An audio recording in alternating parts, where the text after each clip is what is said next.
guys, selamat pagi. Perkenalkan, nama saya Feni Afriniana Sumarangkir. Saya akan menjelaskan tentang perkembangan moral dari antara murid ke guru dan dari murid ke orang tua. Oke. Sebelumnya kita bahas dulu tentang moral. Perkembangan moral adalah perubahan penalaran perasaan dan perilaku tentang standar mengenai benar atau yang salah. Jadi moral itu dari mana sih kita mendidik anak itu supaya dia dalam moral gitu kan? Sebenarnya kita sebagai orang tua, nanti kita bisa mendidik anak itu dari dia berumur 1 tahun, kita sudah bisa mendidik moralnya. Misalnya hal sepele lah, kayak dia mempunyai makan, kita bisa mengatakan beri sama dia, entah dia punya kakak atau dia punya adik gitu kan, atau dia mempunyai orang yang di sekitar dia, kita masih bisa bilang beri sama kakak atau beri sama abang gitu. Kita ngajarkan mereka supaya mereka tuh bisa saling memberi atau tidak berat hati gitu. Jadi kalau tentang perilaku, kayak kalau mereka masih kecil, masih bisa kita ajari gitu. Kita bilang gini, kalau mencari itu gak boleh ya. Jadi kita masih bisa memupuknya. Jadi dari kecil kita pupuk dia dengan kebaikan, kita pupuk dia dengan kebiasaan baik, dia pasti akan menghasilkan hal yang baik juga. Misalnya seorang anak kecil umur yang udah bisa membaca dan dia lebih bisa mengerti lagi, seperti di umur 5 tahun 6 tahun, kita juga bisa situ kita mengajarkan dia untuk membaca Alkitab dan lebih mengenal lagi tentang Tuhan. Atau kita dari dia umur 1 tahun, kita masih bisa kok cerita-cerita sama dia sebenarnya tentang kepribadian untuk mengenal agama lebih dalam lagi. Kita bawa dia ke gereja, kita suruh dia bernyanyi, kita suruh dia membaca Alkitab, kita suruh dia memahami firman Tuhan. Dan kita sebagai orang tua, kita mengatakan kepada anak kita bahwa ini yang baik, ini yang buruk, sudah bisa di sini kita pilah-pilah dianya. Dan anak udah berumur 2 tahun, disitulah anak juga sudah mulai mengerti, bukan mengerti 100%, tapi dia sudah paham gitu. Jadi kita bilang beri samanya kakak atau beri sama abang, dia sudah bisa memberi. Jadi ke seorang kakak bilang minta, jadi dia bisa mengkasih gitu. Apalagi kalau anak udah umur 3 tahun 4 tahun, dia sudah bisa jalan, berlincah, lari ke sana, lari ke sini, sudah bisa kita mengatakan sama dia, tidak boleh ke sana, di sana kotor. Sudah bisa kita melakukan perilaku dia itu kebersihan, kekotoran gitu. Jadi kita udah bisa di situ sebagai orang tua memilahnya kayak gitu, guys. Jadi moral bagi anak adalah menciptakan komunikasi harmonis antara orang tua sama anak. Jadi kalau kita sebagai orang tua udah harmonis sama anak kita, udah kita jalanin harmonis sama anak. Misalnya kan kebanyakan kecenderungan anak-anak kalau sudah mulai masuk di kelas sekolah gitu kan, kelas 1, mereka itu sudah mempunyai tanggung jawab gitu. Misalnya kayak mereka di sekolah gitu, jadi kita bisa sebagai orang tua kita bertanya, kayak mana tadi nak di sekolahnya, enak nggak, baik nggak, atau gimana pun itu bisa kita ngomong kayak gitu kepada mereka. Dan saat mereka lanjut usia, pas di saat mereka sudah remaja, kita orang tua, peran kita sebagai orang tua, kita makin mendekatkan diri kita sama anak kita. Apa yang terjadi nak jika anak kita bersedih? Apalagi nauri seorang ibu lebih kuat daripada nauri seorang ayah. Jadi kalau kita sebagai ibu, kita tuh merasa gitu kalau anak kita tuh punya masalah gitu, jadi kita dekatin, ada apa nak, curhatlah, ceritakanlah. Jadi kita sebagai orang tua seharusnya kita harus siap siaga gitu untuk mendengar keluh kesah anak kita. Jangan terlalu kita mengengkang anak kita, terlalu kita kengkang, mereka akan menjadi kengkang. Tapi kalau kita biarkan, jangan terlalu biarkan. Kita membiarkan mereka, tapi kita beri mereka nasihat-nasihat yang bisa diarahkan. Dan arahkanlah anakmu ke arah yang lebih baik lagi. Jangan, ini nggak boleh, itu nggak boleh, itu tidak baik sama kamu. Tidak, kita jadi orang tua, kita tidak boleh terlalu presentif, kita tidak boleh seperti itu. Tapi kita dengar keluh kesah anak kita, dan kita coba dia untuk lebih berpikir lagi, kalau yang kamu apalagi kalau anak kita itu berwataknya itu sifatnya tuh keras sekali kepalanya gitu kan, nggak bisa ini semuanya dikengkang.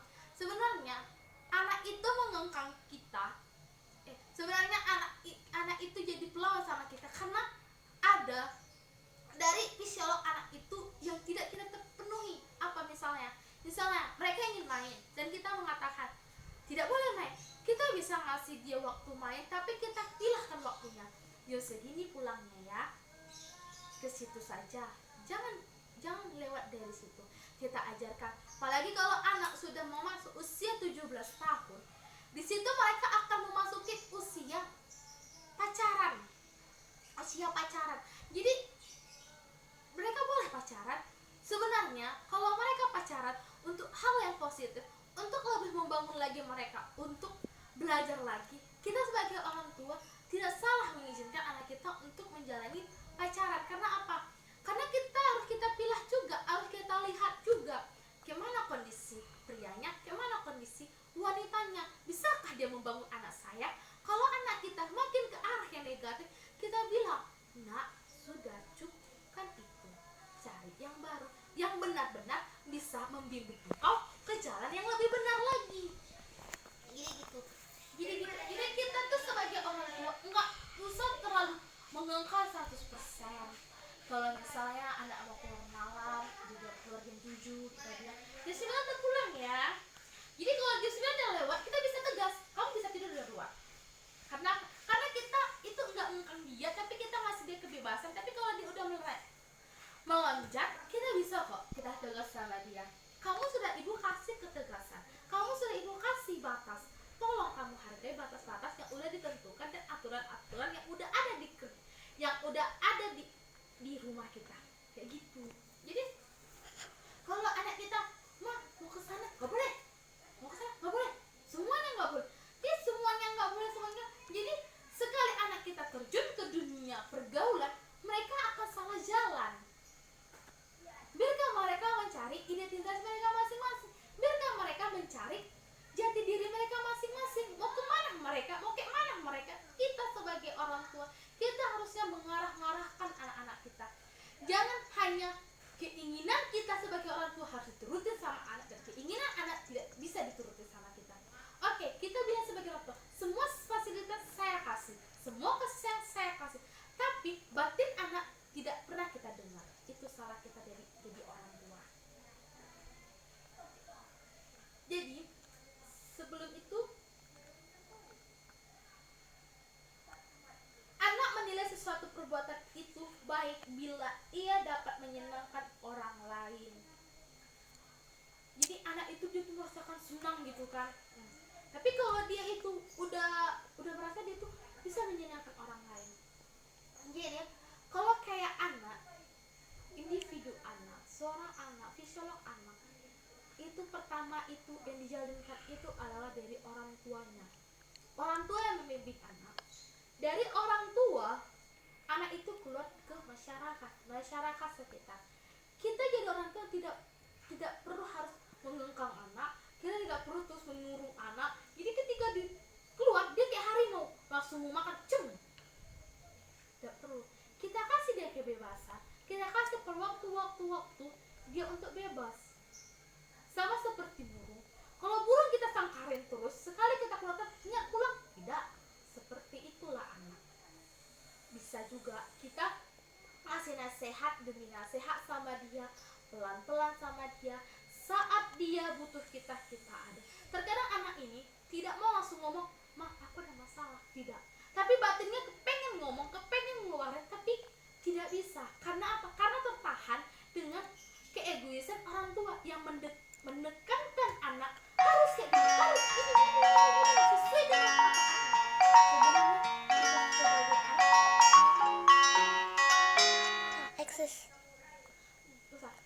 Sebenarnya kita sebagai orang tua tidak perlu seperti itu. Maaf ya guys, tadi ada sedikit gangguan, jadi kita lanjut lagi. Kita tuh nggak perlu terlalu, kamu tuh harusnya kayak gini, kamu tahu nggak kamu salah, nggak perlu. Kita nggak perlu langsung kamu salah. Tapi kesalahan anak itu kita ajari pelan-pelan, kita bimbing dia pelan-pelan. Kalau dari kecil kita ajar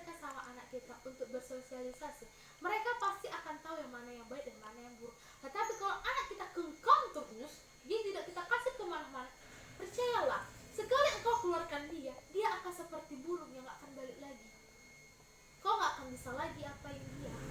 Begitu juga dengan pergaulan anak, kau bisa membatasinya, kau bisa melihatnya. Kayak mana sih pergaulan anak saya? Bisa banget kamu melihatnya.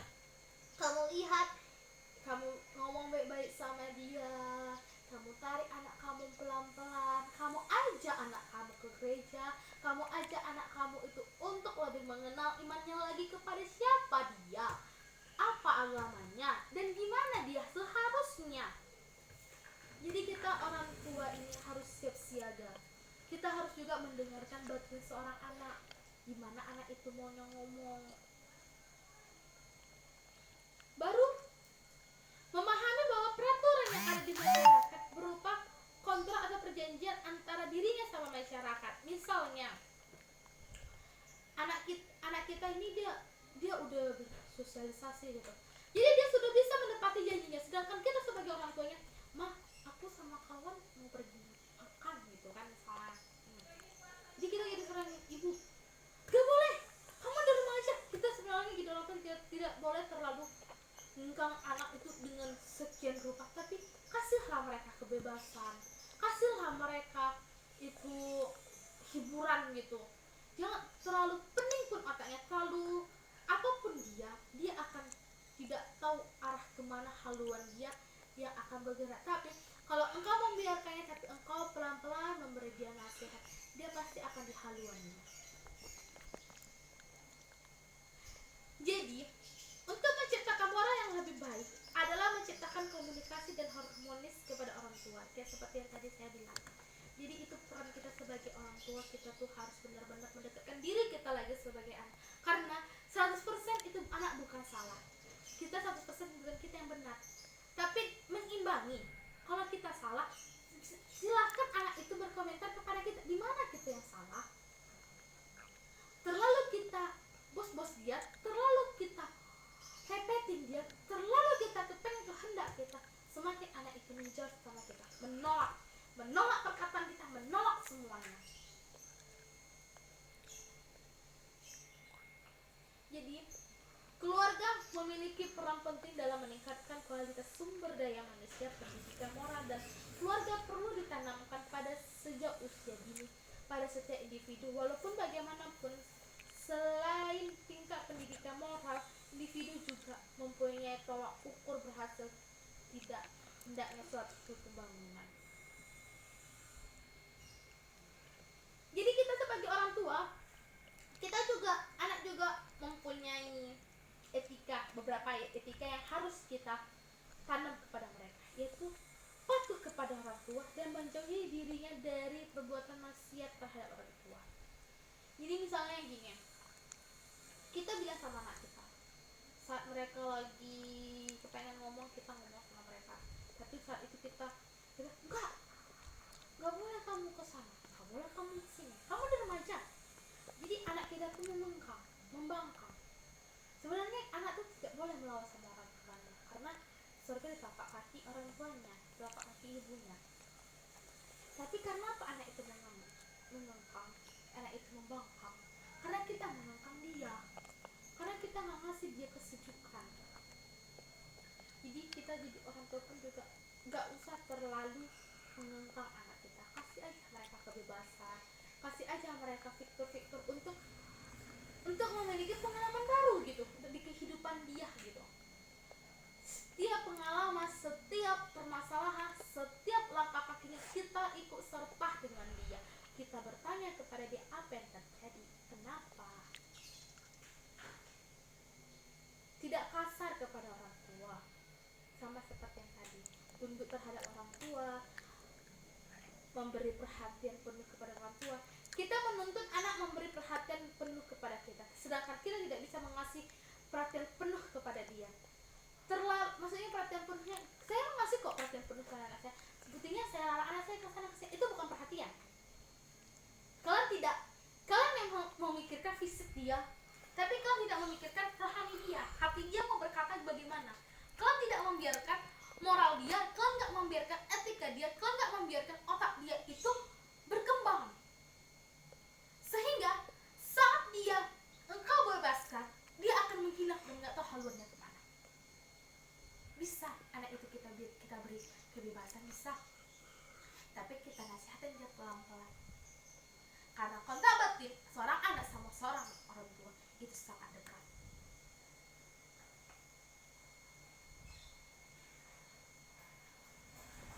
Jadi di saat misalnya saat kumpul-kumpul gitu, kita bisa ngomong gitu sama anak kita, nak, kalau kamu nanti udah besar, kamu jangan lupa sama mama ya, jangan lupa sama papa, kamu harus tetap menjadi anak yang pintar, rajin-rajin sekolah. Kita bisa mengucapkan itu, atau di saat masa lenggang kita ngajak dia baca Alkitab, kita bilang sama dia kayak gini loh, kita ajarin dia untuk berdoa.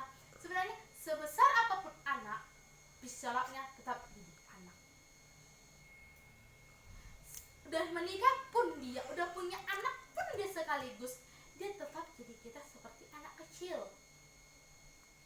Makanya kita sebagai orang tua harus lebih memperhatikan batin psikolog seorang anak.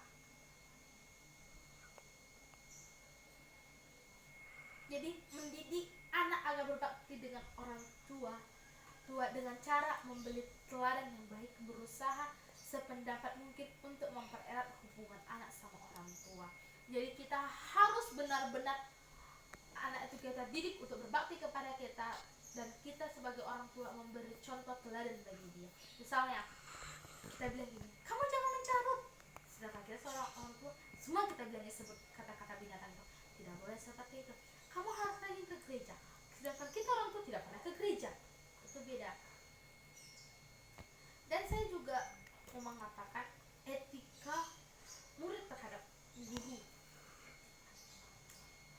Guru, katanya guru itu sama kayak orang tua. Iya, sama. Orang tua di rumahmu memberi engkau uang jajan, memberi engkau nafkah fisik maupun batinmu. Tetapi kalau guru hanya memberikan engkau ilmu, memberikan engkau ilmu dan memupuk ilmumu, ilmu supaya engkau bisa nanti menjadi orang yang hebat dengan berkat doa orang tuamu juga. Guru adalah orang tuamu setengah jam, setengah hari, dan orang tuamu sisanya. Jadi watak anak itu dibentuk dari rumah, bukan dari sekolah. Jadi ada beberapa. Kalau di sekolah, seperti dijelaskan sebelumnya tadi itu, siswa itu seharusnya lebih teladan. Kita bukan ke guru aja kita ke orang lebih tua, kita harus teladan juga.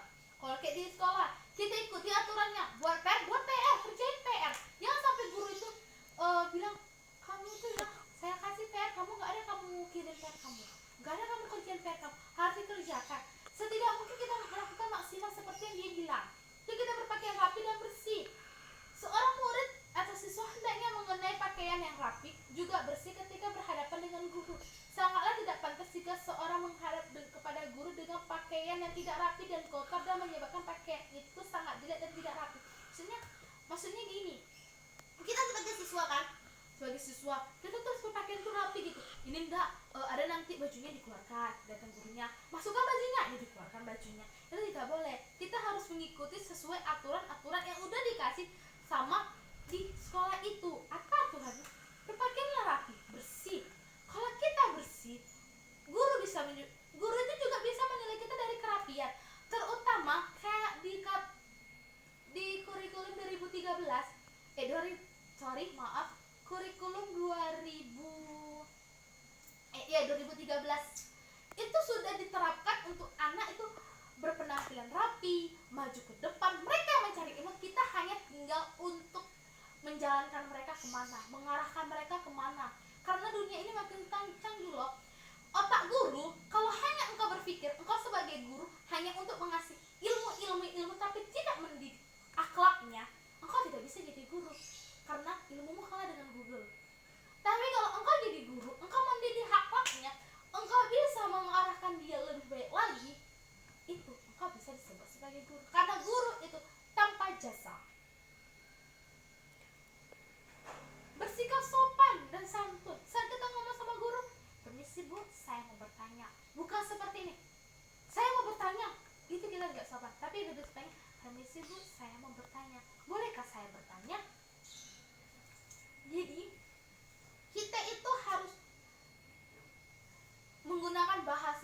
Indonesia yang benar-benar sopan, yang benar-benar lah bahwa kita itu seorang murid gitu. Baru etika murid terhadap guru, menghormati guru sebagaimana dia menghormati orang tua, karena gurumu itu adalah orang tuamu di sekolah. Kalau di rumah kau dikasih jajan, kalau di sekolah kau dikasih ilmu supaya pikiranmu tuh bisa terbuka lagi. Di sekolah, di rumah engkau diajarkan berpribahasa lebih baik, di sekolah lebih dibaikkan lagi. Gimana perbiasa seharusnya. Kalau misalnya engkau juga bisa curhat sama gurumu, dan engkau juga bisa kalau ada permasalahan, ibu saya mau berbicara seperti ini, saya mau ngomong seperti ini. Engkau bisa ngomong kayak gitu ke gurumu, dan gurumu yakinlah, siapapun gurumu, semarah apapun gurumu, sebenci apapun gurumu, kalau dia mendengar keluh kesahmu, ia akan lulus sendiri, karena gurumu adalah orang tuamu. Oke? Sekian yang bisa saya sampaikan kepada Anda. Saya tahu banyak kesalahan dan kata-kata yang tidak berkenan atau yang menyakiti perasaan kalian, karena kita sebagai orang tua, saya bukan orang tua, saya masih mahasiswa, dan saya mengambil keguruan karena kami juga mempelajari tentang moral untuk mendidik anak, dan saya ingin berbagi kepada kalian dan gimana supaya kita sebagai orang tua jangan terlalu menyangkal anak kita. Karena apa? Karena anak kita juga butuh kebebasan, anak kita juga butuh untuk hiburan, sama seperti kita. Kalau kita juga butuh hiburan, seperti itu juga anak-anak kita. Oke? Saya mahasiswa pendidikan biologi, saya kuliah di inilah. Hanya ini yang bisa saya sampaikan. Selamat siang.